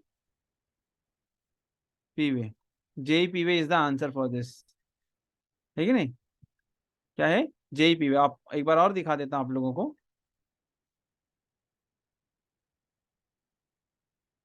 deep screening of ballast other than screening of ballast other than deep screening, lowest level क्या है? JE पीवे।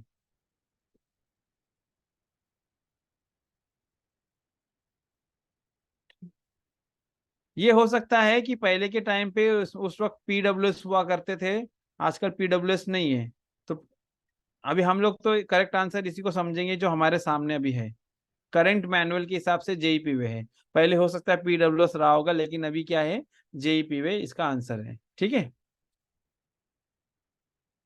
Next, what are the acceptance test of AT weld? What are the acceptance test of AT weld? AT weld का acceptance test क्या है? ठीक है, इसको एक कर लेते हैं हम लोग, फिर बाद में ब्रेक ले लेते हैं। Acceptance test of AT weld is visual inspection, dimensional check, USFD test, all of the above. इसका आंसर क्या होगा? एटी वेल्ड मैनुअल है हमारे पास, यहाँ पर भी इसके अंदर मिलेगा कि नहीं पता नहीं, एटी वेल्ड का एक मैनुअल हमारे पास था। All of the above should be the answer for this. इसका answer all of the above होना चाहिए। Chapter number AT weld, chapter number 301 से ही चालू होता है ना AT weld. acceptance test for AT well, let me check.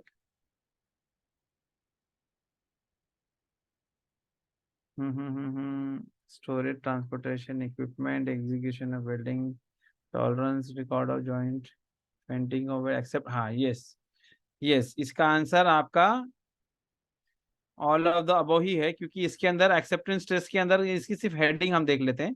Para 311, para 311 के अंदर एक्सेप्टेंस टेस्ट के बारे में एटी वेल्ड की बात हो रही है। तो पहला पॉइंट है विजुअल इंस्पेक्शन, दूसरा है डायमेंशनल चेक, तीसरा है अल्ट्रासोनिक फ्लॉ डिटेक्शन टेस्ट। यानी विजुअल इंस्पेक्शन भी हम करते हैं, हम डायमेंशनल चेक भी करते हैं, और साथ ही साथ में हम यूएसएफडी टेस्टिंग भी करते हैं। तो एक्सेप्ट ये इसमें से तीनों ही तीन सही है, तो इस हिसाब से हमारा आंसर क्या होगा? ऑल ऑफ द अबव, है कि नहीं? Visual inspection, dimensional check, USFD test, the all of the above would be the answer for this. इसका आंसर क्या होगा? All of the above.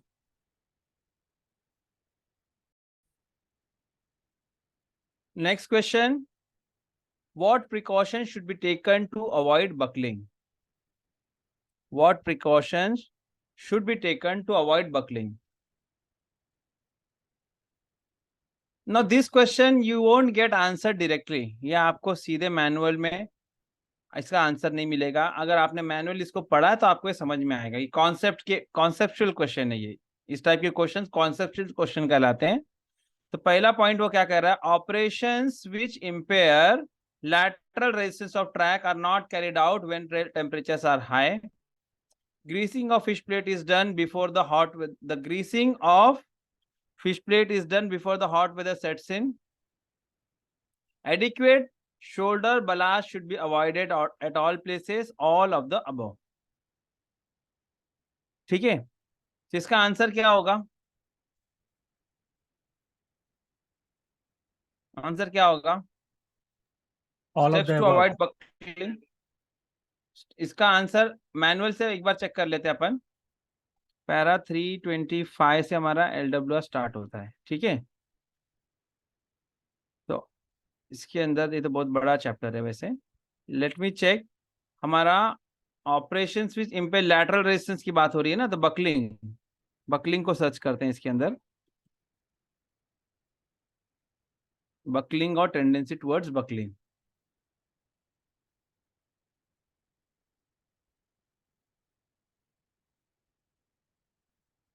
इसका आंसर तो ऑल ऑफ द अबव है, लेकिन हमको थोड़ा सा कुछ और स्पेसिफिक होना है।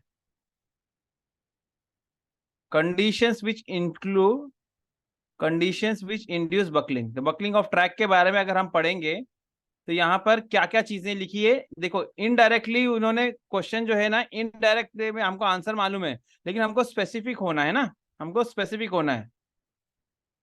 तो यहाँ पे तो अदर देन LWR के बारे में बात हो रही है, और यहाँ पर हमारा क्वेश्चन क्या है,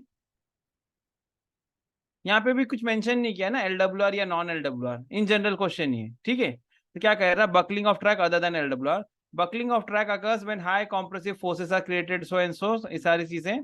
कंडीशंस व्हिच इंड्यूस बकलिंग, उसके अंदर क्या क्या कह रहा है, following conditions create high compressive forces in the rail, inadequate expansion क्या है, failure to contract creep, non lubrication of joint, ठीक है। Lateral resistance gets impaired due to inadequacy of ballast and due to carrying out operations such as deep skinning, lifting of track, so and so without adequate precautions. अब हमारे इसमें देखेंगे तो operations which impair, what precautions should be taken to avoid buckling? Operations which impair the lateral resistance of track are not carried out when rail temperatures are high. यानी ये वाला point जो है ना, ये point B, operation such as deep screening, lifting of track, swing of track, ये ना किए जाएं, ये इंपेयर करता है। तो ये पॉइंट बी, यहां से ये ऑप्शन ए पॉइंट बी से मैच कर रहे हैं। Next, greasing of fish plate is done before the hot weather sets in, greasing of fish plates is done before the hot weather sets in. तो non lubrication of joint एक हमारा एक कमी है, तो यहाँ पे लिखा है ना द ग्रीसिंग, अच्छा मैंने देखो यहाँ देखा ही नहीं, सेकंड पॉइंट देखा, थर्ड में सब प्रिकॉशंस में मेंशन किया हुआ है, as it is words are there, I thought कि नहीं होगा, लेकिन ये है। प्रिकॉशंस अगेंस्ट बकलिंग में क्या है, operations which impair lateral resistance of track are not carried out when rail temperatures are high. दूसरा, the greasing of fish plate is done before the hot weather sets in. और third point वो क्या कह रहा है, third point देख लेते हैं, adequate shoulder blast should be provided at all places. तो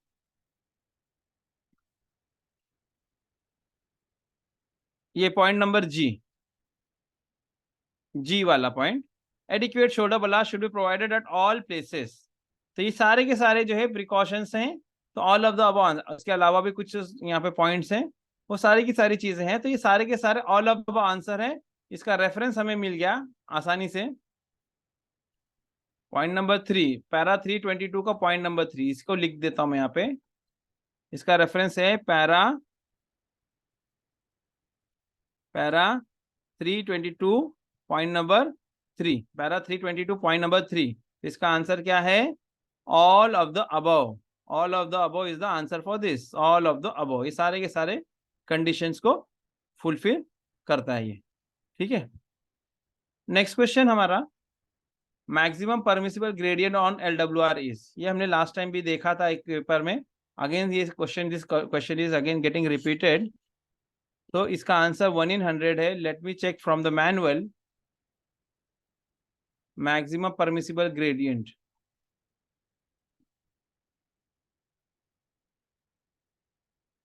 ये शुरुआत में मिलेगा 325 पैरा में मिलना चाहिए, मैं समझ रहा हूँ जहां तक, क्योंकि इन जनरल कंडीशन है ना ये, पैरा 325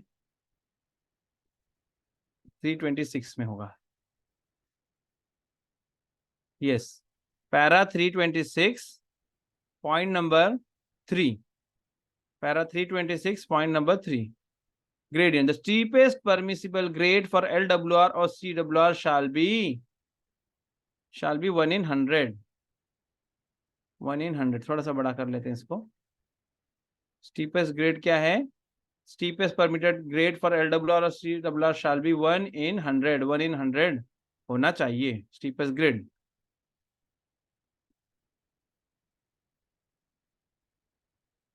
ठीक है, नेक्स्ट क्वेश्चन में हम लोग जाते हैं अभी। नेक्स्ट क्वेश्चन हमारा क्या है, deficiency of ballast on LWR track during summer में रिजल्ट इन, बलास्ट डेफिशिएंसी अगर LWR में होगी तो क्या हो जाएगा समर के सीजन में? बलास्ट डेफिशिएंसी से बकलिंग होगा ना, है कि नहीं? इसका आंसर क्या होगा? बकलिंग। अगेन इसको अगर चैप्टर में ढूंढेंगे तो अपन बकलिंग डालेंगे तो ये इसके अंदर ऐसे ही मिल जाएगा आपको। पैरा, कौन सा पैरा था, पैरा भूल गया मैं, सॉरी। सर वो जो 1 in 1200 है वो स्टेशन यार्ड के लिए है ना? क्या कह रहे हो? 1 in 1200 ग्रेडियंट है वो जो स्टेशन यार्ड के लिए दे रखी है। हाँ, तो इसमें क्या मेंशन किया था? हमारे क्वेश्चन में क्या था? 1 in 100। क्या? अरे ये क्वेश्चन, ये LWR का क्वेश्चन है। LWR का क्वेश्चन है, maximum permissible gradient on LWR। इस क्वेश्चन की बात कर रहे हो ना आप? अभी ये जो हमें सामने स्क्रीन पर। लेकिन LWR यार्ड में भी तो होते हैं सर। हाँ, LWR यार्ड में सुनो भी सुनो, होते हैं। पहले पहले सुनो सुनो, मेरी बात सुनो। मैं आपका सवाल समझ गया मैं। अब आपको मैं ना ग्रेडियंट के बारे में एक्सप्लेन कर देता हूँ, what is, how the gradient is calculated. आपका मैं क्वेश्चन समझ गया, मैं कॉन्सेप्ट आपका थोड़ा सा क्लियर कर देता हूँ। ये लेवल लाइन है, ठीक है? इसके अंदर कोई ग्रेडियंट है क्या? कुछ भी नहीं है। अब जैसे कि आपने बोला 1 in 1200, ठीक है? तो मैं एक और लाइन खींचता हूं।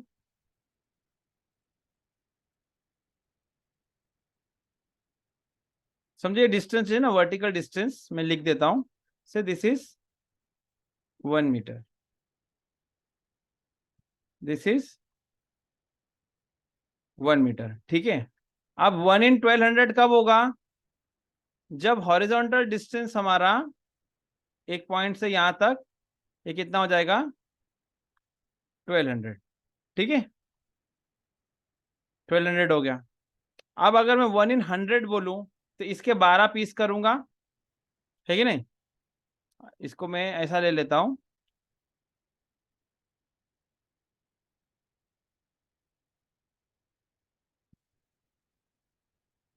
With some other colour.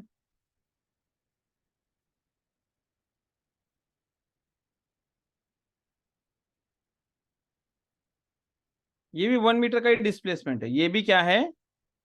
1 metre ही है। जैसे ये 1 मीटर, ये भी 1 मीटर ही है, ठीक है? लेकिन इसमें हॉरिजॉन्टल डिस्टेंस जो कवर किया, ये कितना है? This is 100। ये आ रही बात समझ में? अब मुझे ये बताओ कि स्टीपेस्ट कौन सा है, दोनों में से स्टीपेस्ट कौन सा है? ब्लू वाला या ब्लैक वाला? हमारे ब्लू पास वाला। ब्लू वाला। तो स्टीपेस्ट की बात हो रही है ना, maximum permissible gradient. Station yard हो, सेक्शन हो, कुछ भी हो, LWR की अगर हम बात कर रहे हैं तो मैक्सिमम परमिटेड, ठीक है? तो 1 in 100 से ज्यादा पे नहीं हो सकता। दूसरी बात, जो आप स्टेशन यार्ड से कंपेयर कर रहे थे ना, IRSOD से, जो हमने भी थोड़ा टाइम पहले क्वेश्चन देखा था, वो तो रिकमेंडेड 1 in 1200 था, और उसका भी आंसर था आपका दूसरा मैक्सिमम, उसके अंदर 1 in 400 था। और वहां पे ये कंडीशन नहीं थी, जो है LWR नॉन LWR। तो दो चीजों को मिक्स ना करें हम लोग। आ रही बात समझ में? कैसा वहां है? वहां जो हमने पढ़ा था ना IRSOD में, अगर शायद स्क्रीन पर होगा तो मैं दिखा दूं आपको। नहीं, अभी वो चीज नहीं है, अभी दूसरी चीज है।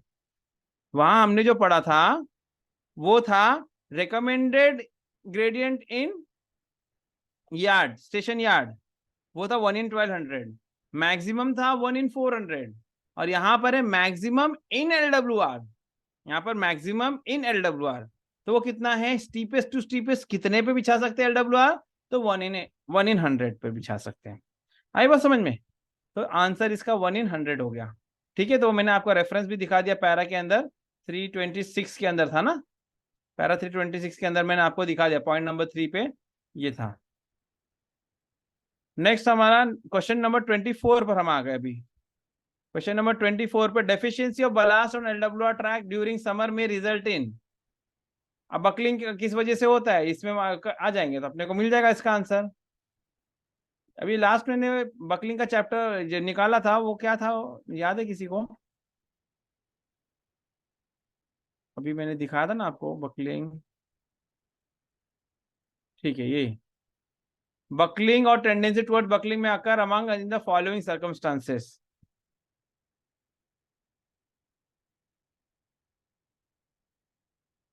ये पॉइंट नंबर 2 है इसका। देखो पैरा 351, पैरा 351 के अंदर,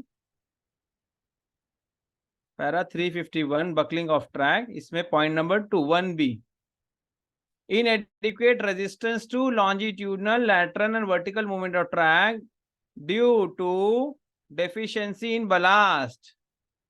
अब यहाँ कौन से बलास्ट की बात हो रही है?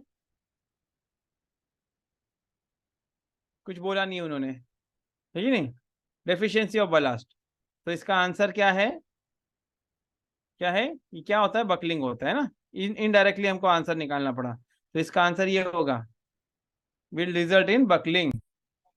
Sir, but sinking has also caused insufficient balance. what you are telling? Sinking is also caused by insufficient ballast, no? Insufficient blast की वजह से। Sinking. अच्छा एक वो भी मिनट, तो डेफिशिएंसी ऑफ बलास्ट ऑन एल्डरप्लॉ ड्यूरिंग में result in creep, buckling, sinking, cracking. LWR के अंदर समर मंथ के बारे में बात हो रही है। सिंकिंग कब होगा बलास्ट का? गर्मी से सिंकिंग का क्या लेना देना? सिंक कब होगा? जब मेरा फॉर्मेशन यील्ड हो रहा है। जब मेरा फॉर्मेशन यील्ड हो रहा होगा तो बलास्ट सिंक होगा। आई बात समझ में? yes sir. हाँ, But in general तो अगर insufficient अगर वो ballast ये हो तो नहीं sinking कहता, भी होता अगर है वो ना? ये नहीं कहता, अगर वो ये नहीं कहता, वे अपने को मोस्ट अप्रोप्रिएट आंसर लेना है। ऐसा अगर देखा जाएगा तो क्रीप, जब आपके अगर क्रीप ब्लास्ट नहीं होगा तो क्रीप भी होगा, Yes. है कि नहीं? अगर Yes. शोल्डर ब्लास्ट नहीं होगा तो बकलिंग होगी। और सिंकिंग कब होगा? जब फॉर्मेशन सेटल हो रहा है, क्रैक वगैरह भी उसी टाइम पे होगा, जब फॉर्मेशन जब यील्ड होगा। अब यहाँ पर हम लोग जो है एलडब्ल्यूआर में, समर में, देखिए एलडब्ल्यूआर का बेसिक कॉन्सेप्ट हम लोग एक बार फिर से देख लेते हैं, तो हमारा ये बिल्कुल भी डाउट क्लियर हो जाएगा। मैं एलडब्ल्यूआर को बिल्कुल एक लाइन डायग्राम में एक्सप्लेन करता हूँ आप लोगों को, बिल्कुल छोटा सा डायग्राम। मेरा जो एलडब्ल्यूआर होता है, ये एलडब्ल्यूआर का नॉन ब्रीदिंग लेंथ होता है। चलो breathing length non breathing length छोड़ देते हैं हम लोग, इसको एक एलडब्ल्यूआर पकड़ लेते हैं। जस्ट वील अज्यूम दैट यहाँ पे दोनों एंड में इसके एसईजे है। क्या है? इसके दोनों एंड में एसईजे है। मैं कुछ अपने तरीके से इसको बनाता हूँ, दोनों तरफ ये एसईजे है। आप देख रहे हैं दोनों तरफ एसईजे है, तो यहाँ दोनों तरफ आपको गैप मिल रहा है कि नहीं? अब इधर कॉन्सेप्ट एलडब्ल्यूआर का ये है, कॉन्सेप्ट बेसिकली ये है कि जैसे जैसे टेम्परेचर बढ़ेगा, जैसे जैसे टेम्परेचर बढ़ेगा, समर की बात हो रही है ना, तो टेम्परेचर बढ़ेगा तो rail will expand, rail will try to expand. कब तक एक्सपांड होगा ये? जब तक ये गैप जो है एसईजे के अंदर है, जब तक ये एसईजे के अंदर गैप है ये फिल ना हो जाए, तब तक मेरी बिल्कुल रेल बिल्कुल स्ट्रेस फ्री है। जब तक एसईजे में गैप है, मेरी रेल में किसी भी तरह का स्ट्रेस नहीं है, इट इज स्ट्रेस फ्री। थोड़े से नॉमिनल स्ट्रेसेस रहेंगे, लेकिन अगर थ्योरेटिकल कॉन्सेप्ट से जाएंगे तो इसके अंदर कोई स्ट्रेस नहीं है, ठीक है। बट द मोमेंट ये जो गैप हम जो देख रहे थे, जो गैप है, ये गैप हमारा भर गया, यानी मेरी एसईजे जैम हो गई, मेरी एसईजे जैम हो गई। अब मेरी एसईजे जैम हो गई ना, तो मेरा ये जो है ना एलडब्ल्यूआर है ना, ये एसईजे को धक्का मारने की कोशिश करेगा। लेकिन एसईजे आपने देखा होगा कि एसईजे के अंदर स्लीपरों के बीच में टाई एंगल लगाई होती है। किसी भी टाइप की एसईजे आप देख लो, उसके अंदर कुछ टाई एंगल्स होती है जो स्लीपरों को बांध करके रखती है कि नहीं? तो वो जो है एज ए यूनिट एक्ट करती है, तो वो एसईजे को धक्का नहीं मार पाती, एसईजे को धक्का नहीं मार पाती। अब जब वो धक्का नहीं मार पाती तो अल्टीमेटली क्या होता है कि इसके अंदर अब जो है इसके अंदर प्रेशर बिल्टअप होना शुरू होता है। ये जो रेल अभी स्ट्रेस फ्री थी, इसके अंदर किंक आने शुरू, मतलब मैं थोड़ा सा ज्यादा बना रहा हूं आपको समझाने के लिए, बिल्कुल नॉमिनली मैं बात कर सकता हूँ। इसके अंदर आप जो है ना दबाव आना शुरू हो जाएगा। टेक अनदर कलर, दिख नहीं रहा है इसके अंदर ना, आप इसके अंदर किंक आना, दबाव, लहरापन रेलों का बोलते ना, अंदर ही अंदर रेल के अंदर थोड़ा सा बेंडिंग वगैरह आने लगती है। और इसकी टेंडेंसी अब क्या है भाई, सीधे जाने को नहीं मिल रहा ना, अब अपने को सीधे जाने को नहीं मिल रहा, तो ये क्या करेगी, आजू बाजू लेफ्ट राइट कहीं पर भी ढूंढेगी, भाई कोई जगह मुझे जगह मिल जाए वहां से मैं निकल पड़ूं, ठीक है कि नहीं? तो ये होता है हमारे समर मंथ में एलडब्ल्यूआर के साथ में। समर मंथ में एलडब्ल्यूआर के साथ में क्या होता है कि वो आजू बाजू जाने की कोशिश करता है। अब हमने शोल्डर ब्लास्ट दे रखा होगा, अगर हमने समझो यहाँ पर shoulder blast, now I am providing shoulder blast, now मैं क्या कर रहा हूँ, शोल्डर ब्लास्ट प्रोवाइड कर रहा हूँ। मैंने यहाँ पे LWR के दोनों तरफ क्या किया है, शोल्डर ब्लास्ट प्रोवाइड कर रखा है। जब शोल्डर ब्लास्ट है, ये जाना चाह रहा है बट इसको जाने नहीं दे रहा, जाने नहीं दे रहा। बट सपोज कोई एक पर्टिकुलर जगह है जहां पर शोल्डर ब्लास्ट सफिशिएंट नहीं, जैसे फॉर एग्जांपल ये पैच है, यहाँ पर सफिशिएंट शोल्डर ब्लास्ट नहीं है, तो मेरे LWR को मौका मिल गया यहाँ से भागने का। ये यहाँ से इसको जगह मिली, निकला। अब क्या होगा, द मोमेंट इसको जगह मिला, बस इसने अपना काम करना शुरू कर दिया। ये क्या होगा, वहीं से उसी पॉइंट से इट विल स्टार्ट मूविंग। एक बार निकलने को रास्ता मिला, आगे पीछे कर दिया, this is nothing but buckling. तो एक्चुअली इसका आंसर बकलिंग ही है, इसका आंसर बकलिंग ही है। लेकिन मैं आपको, क्योंकि समर मंथ है, इसे बकलिंग है, तो आपको ये भी बता दूं विंटर में क्या होता है। विंटर में क्या होता है, विंटर के केस में रेलें सिकुड़ेगी, तो जहां पर भी रेल जो है वीक पोर्शन होगा वहां से वो टूटती है। तो LWR में दो ही डिफेक्ट देखने को मिलेंगे, कोल्ड वेदर है तो रेल फ्रैक्चर, हॉट वेदर है तो बकलिंग। तो यहाँ पे समर की बात हो रही है, तो अप्रोप्रिएट क्या है, इसका आंसर बकलिंग है। ठीक है, सिंकिंग एंड क्रैकिंग तो हो नहीं सकता, क्रीप जरूर हो सकती है, क्रीप जरूर हो सकती है। क्रीप तो ग्रेडियंट की वजह से भी हो सकती है, उसका समर से लेना देना नहीं है।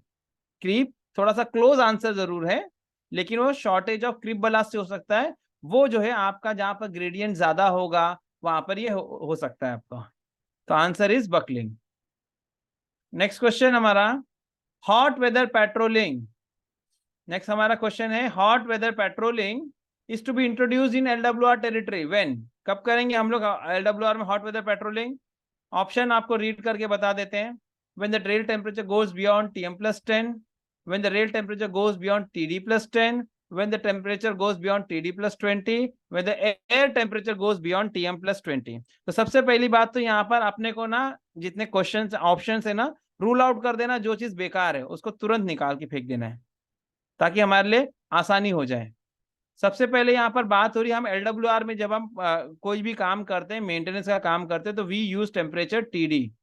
क्या यूज करते हैं हम लोग, TD। तो जहां पर भी TD के अलावा किसी और चीज के बारे में बात हुई है, कि अभी TD का रिलेशन TM से है, वो एक अलग चीज है। TM हम यूज करते हैं कहां पर, SWR में। With respect to mean rail temperature हम लोग SWR में मेंटेनेंस करते हैं, लेकिन LWR में हम TM डायरेक्टली यूज नहीं करते, हम TD यूज करते हैं, जो कि TM की कुछ रेंज, जैसे जोन 1 2 3 के लिए TM से लेके TM+5 उसके बीच में TD होती है, और जोन 4 में TM+5 से TM+10 उसके बीच में TD होती है। अब लेकिन LWR में हम लोग जब काम कर रहे हैं तो TM नहीं है, हमको क्या देखना है, TD देखना है। तो जो यहाँ पर ऑड मैन आउट बोलते हैं ना, उसको हम लोग निकाल देंगे, जो जिसका कोई भी लेना देना नहीं है। तो ऑप्शन ए में बात हो रही है TM+10 की, ऑप्शन ए में बात हो रही है TM+10। तो ऑप्शन ए तो हमारा गया, ये नहीं है। ऑप्शन डी देख लो, व्हेन द एयर टेम्प, यहां तो और भी ब्लंडर है। यहाँ तो TM की तो बात हो ही रही है, साथ में एयर टेम्परेचर की बात हो रही है। एयर टेम्परेचर कहाँ यूज करते हैं हम लोग, हम तो रेल टेम्परेचर यूज करते हैं। तो अब ए और डी तो आंसर नहीं है, बचा बी और सी। अब बोलता है व्हेन द रेल, बी क्या होता है, when the rail temperature goes beyond TD+10, और दूसरा when the rail temperature goes beyond TD+20। तो हमें पता है कि हमारा जो रेगुलर ट्रैक मेंटेनेंस का जो, अभी देखो चैप्टर नंबर, ये रेगुलर ट्रैक मेंटेनेंस में आप जाएंगे तो आपको रेगुलर ट्रैक मेंटेनेंस की अपर लिमिट TD+10 है, लेकिन TD+10 के ऊपर आपको हॉट वेदर पेट्रोलिंग नहीं बोला है। हॉट वेदर पेट्रोलिंग के लिए क्राइटेरिया अलग है। पैरा 345 में मैं जाता हूं आपको लेकर, वहां आपको इसका आंसर मिल जाएगा क्लियरली। आंसर सबको पता होगा शायद, लेकिन फिर भी will take some reference. Para 345 शायद से वही है, yes, regular track maintenance, LWR में रेगुलर ट्रैक मेंटेनेंस। तो यहां पर page regular number track maintenance, 358, yes, page number 358 sir. 3 नहीं, वो हॉट वेदर पेट्रोलिंग में आप जा रहे हो ना, मैं रेगुलर ट्रैक मेंटेनेंस में आना चाह रहा हूँ, वहां पे मैं फिर से जाऊंगा, वो आप मुझे बाद में बताना। अभी यहाँ पर फिलहाल के लिए मैं आपको ये बताना चाह रहा हूँ कि TD+10 का क्या लेना देना है। TD+10 का क्या लेना देना है, हमारा एक लिमिट है कि भाई रेगुलर ट्रैक मेंटेनेंस हम TD+10 से TD-30 के बीच में करते हैं, है कि नहीं। TD+10 से TD-30 के बीच में हम लोग रेगुलर ट्रैक मेंटेनेंस करते हैं। अब TD+10 को पार करने के बाद ऐसा नहीं है कि सीधे सीधे आप बकले ये पेट्रोलिंग को चले जाएंगे, फिर आप हॉट वेदर पेट्रोलिंग को जाएंगे। हॉट वेदर पेट्रोलिंग को जाने के पहले हमें जो एक रेंज दिया TD+10 से TD+20 या TD+10 से TD+25, 2 केसेस है। अब बताओ कौन सा पैरा नंबर बता रहे थे Anil? 3? Page number 358। Page number मत बोलो मुझे, पेज नंबर नहीं, पैरा नंबर क्या है? हॉट वेदर पेट्रोलिंग ही मैं डालता हूँ। 1005 है सर। 100, हाँ ये 10th chapter hot weather patrolling का है। 1005। ठीक चलेगा। हॉट वेदर पेट्रोलिंग,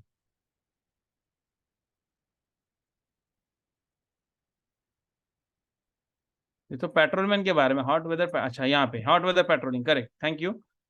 हॉट और कोल्ड वेदर पेट्रोलिंग के लिए हमारा मैनुअल ने क्या कहा है कि हॉट वेदर पेट्रोलिंग 2 परिस्थितियों में होगी। स्लीपर डेंसिटी के आधार पे उन्होंने डिसाइड किया इसको। जब स्लीपर डेंसिटी 1540 से कम हो, less than, this term is important. What is important? This term, less than 1540 numbers. जब 1540 से कम स्लीपर डेंसिटी हो तब मेरी पेट्रोलिंग कब होगी? TD+20 डिग्री सेल्सियस पर, और TD+25 पे तब होगी जब मेरा स्लीपर डेंसिटी 1540 या उससे ज्यादा हो। ठीक है। अब मेरे जो ऑप्शन है, ऑप्शन के पॉइंट ऑफ व्यू वहां पे उन्होंने स्लीपर डेंसिटी का जिक्र नहीं किया, मेंशन नहीं किया कुछ भी उन्होंने, ना ही टाइप ऑफ स्लीपर के बारे में ही उन्होंने बात की है। तो वहां पर आपको जो आंसर जो है TD+20 आपका अप्रोप्रिएट आंसर है। यहाँ पर हमारे ऑप्शन के हिसाब से TD+20 is the correct answer. TD+20 would be the correct answer, है कि नहीं? TD+20 and when the rail temperature goes beyond TD+20, ठीक है, ये उसका आंसर हो जाएगा ऑप्शन सी। नेक्स्ट क्वेश्चन पे जाते हैं, 26 number. The breathing length of an LWR exhibits movement of rail sleeper frame, rail alone, sleeper alone, none of the above. Rail allow breathing length of LWR exhibits, LWR का breathing length क्या करता है, उसमें क्या होता है? Rail sleeper frame, यानी rail और स्लीपर साथ में जाती है, या सिर्फ रेल जाती है, या सिर्फ स्लीपर जाती है, या ऐसा कुछ भी नहीं है। तीनों की तीनों ऑप्शन होंगे। तो इसका आंसर हमारा है, इसका आंसर क्या होगा? Rail alone. हम जो LWR के अंदर हम जो SEJ लगाते हैं, किसके लिए लगाते हैं? रेलों के मूवमेंट के लिए लगाते हैं ना भाई। जो स्टॉक रेल टंग रेल जो कनेक्ट करते हैं हमारे LWR से, तो उसके अंदर रेल का मूवमेंट होना है, और इसी के लिए तो हमने स्लीपर को SEJ में बांध कर भी रखा हुआ है। तो रेल स्लीपर फ्रेम नहीं होगा, उसका आंसर होगा रेल अलोन। सिर्फ रेलों का मूवमेंट होना एक्सपेक्टेड है, स्लीपर का मूवमेंट नहीं होना है। इसके लिए तो हमने क्रिप बलास्ट डाल रखी है। ब्रीदिंग लेंथ तो छोड़ दो कहीं पर भी, तो रेल अलोन, खाली रेल का मूवमेंट वहां पर परमिटेड है। नेक्स्ट क्वेश्चन है, what is the minimum rail section to be used for LWR और CWR? Minimum rail section LWR CWR में क्या हो? ये पैरा 326 में मिल जाएगा आपको, सॉरी 326, ये 326 में मिलेगा।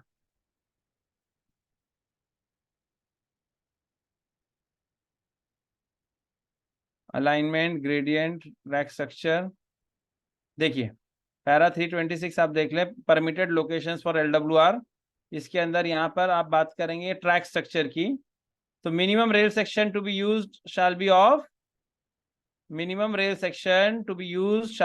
52 kg पर मीटर। ट्रैक स्ट्रक्चर में आप देखें 5B में, the minimum rail section to be used shall be of 52 kg पर मीटर। तो LWR में मिनिमम रेल सेक्शन क्या है? 52 kg पर मीटर, ठीक है, तो 52 kg पर मीटर। नेक्स्ट, अब ये देखो, ये क्वेश्चन में मैं इंटरेस्टेड ज़्यादा नहीं हूँ, इसके लिए मुझे इंडिया का मैप लगेगा, इसके अंदर होगा, देखना पड़ेगा, ज़रा मुश्किल हो जाएगा। हम सब जानते हैं कि इंडियन रेलवेज जो है, हमने कितने पार्ट में डिवाइडेड है हमारा इंडियन रेलवेज? 4 जोन में, based on rail temperature 4 zone में, zone 1, zone 2, zone 3 and zone 4। तो वो उन्होंने यहाँ थोड़ा सा लोकेशन स्पेसिफिक क्वेश्चन है, क्योंकि नागपुर रिवीजन का पेपर है, तो उन्होंने नागपुर का पूछ लिया। नागपुर एरिया किस जोन के अंदर आता है, किस रेल टेम्परेचर जोन के अंदर आता है? तो यहाँ पर आपको मैप देखना पड़ेगा, वो चैप्टर नंबर 3 के अंदर ही मिलेगा आपको, पेज नंबर तो नहीं यहाँ पे,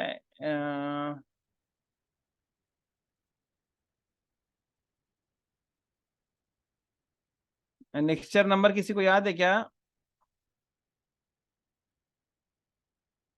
रेल टेम्परेचर जोन का 334 334 क्या है? 334 सर, वो एनोटेशन एनेक्चर एनेक्चर तो 3.1 है, 3.6। हाँ, इसी कुछ हो, 3/6 हो सकता है। चलो 3/9 में जाते हैं, तो वहां से पीछे आ जाते हैं हम लोग। 3/6 फिगर है सर, फिगर फिगर। सर आप पैरा 334 निकालिए, 334। पैरा 334 से, अच्छा होगा, वहां से रेफरेंस मिल जाएगा। Temperature record, figure 3.6, yes, thank you. अब इसके अंदर नागपुर की तरह ढूंढना ज़्यादा मुश्किल काम है, तो ये इसमें मैं बहुत ज़्यादा इंटरेस्ट नहीं दिखा रहा हूँ, क्योंकि ये लोकेशन स्पेसिफिक है। आप जहाँ का भी आपका होगा, इसके अंदर आपको ढूंढना पड़ेगा ज़रा। सोलापुर आपको दिखाई दे रहा है, अकोला दिखाई दे रहा है, तो ये समथिंग, जाइए बैतूल हो गया, तो नागपुर में ही आता है बैतूल वगैरह, हो सकता है यहीं कहीं पे होगा। तो इतना तो समझ में आ गया हमको कि जोन 3 के अंदर है, ठीक है नहीं? इतना तो समझ में आ गया हमें, ये जोन 3 के अंदर कहीं पर आएगा, क्योंकि बैतूल वगैरह नागपुर डिवीजन के अंदर आता है, खंडवा आ गया, जलगांव आ गया, तो दिस कंप्लीट ये क्या है, जोन 3 है। तो इसका अगर आंसर हमसे पूछा जाए, तो that is nothing but zone 3। Zone 3 would be the correct answer for this question, ठीक है।